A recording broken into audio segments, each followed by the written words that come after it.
According to the International Monetary Fund estimates, the world economic activity has slowed down in 2012 due to escalating sovereign debt risk in Europe and concerns about the fiscal cliff in the USA. Despite these challenges, the Rwandan economy continued to be resilient, performing well in line with 77% initial projections for 2012. We spoke to Claver Gatete, the governor of the National Bank of Rwanda, on how the bank has managed the different risks caused by the global economic environment. It has become so resilient because of our previous performance, especially in 2011, where we had to withstand the pressures that were coming from outside. And because of that good performance, it encouraged some of the investors to really come and invest in Rwanda, either Rwandan or foreigners. And because of that confidence, the investment at the beginning and also throughout the whole year was quite high from the private sector perspective. And that's why really you could see the private sector contributing significantly to that economic growth of 7.5% in the first quarter, 9.9% in the second quarter, and 7.3% in the third quarter.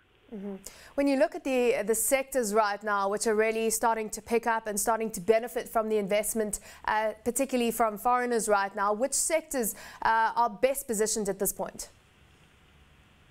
Now, what we see is actually the service sector which is taking the lead. You could see the wholesale, retail, the financial and insurance services. Those ones are really picking up in the service sector. And also, because the whole service sector for the 9 months, really, it grew by 13.7%. And in the industry side, we could see that really construction was quite high, contributing almost by over 25%.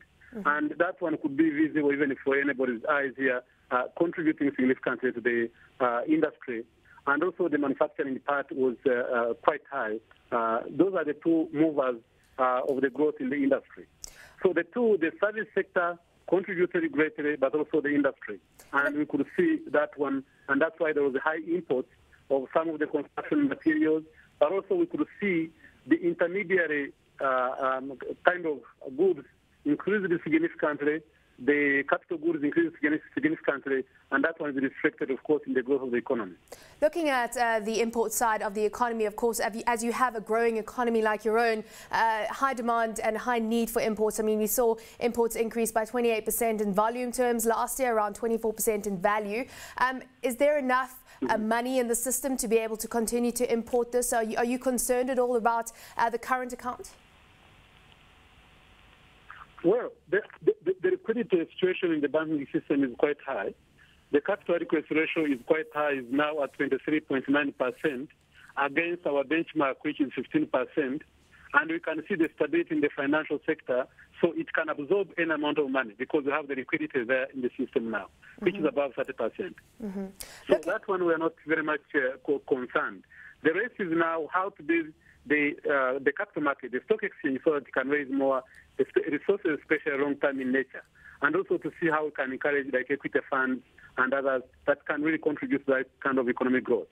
The conducive environment already that encourages the business growth is already in place because we are working on the areas of ease of doing business, which we are focusing on to make sure that we can make it easier for anybody from outside.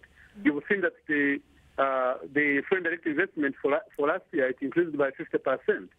You saw tourism increasing from 250 million to 282 million just in 1 year, which is really growing significantly. We also saw the remittances going up. So really we are trying to put a conducive environment that will make it easier for foreign investors to invest in strategic areas, especially infrastructure, such as energy.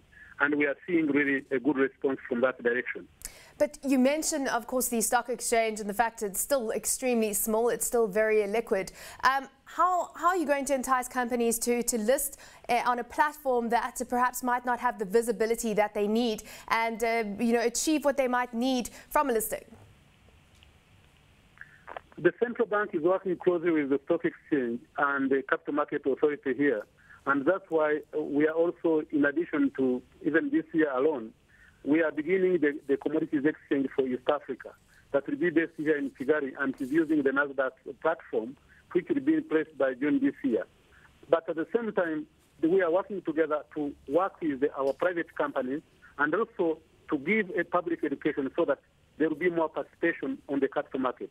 And that's why it's a joint activity that we are doing, working with other stakeholders to make sure that we can use that facility to complement what is going on in the financial sector.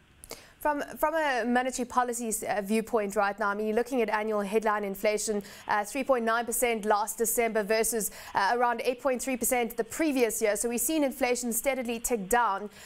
But right now, when you're looking at the domestic credit environment, seeing a high growth rate there of over 82% last year, are you concerned around that perhaps starting to fuel inflation further down the line from the pricing perspective?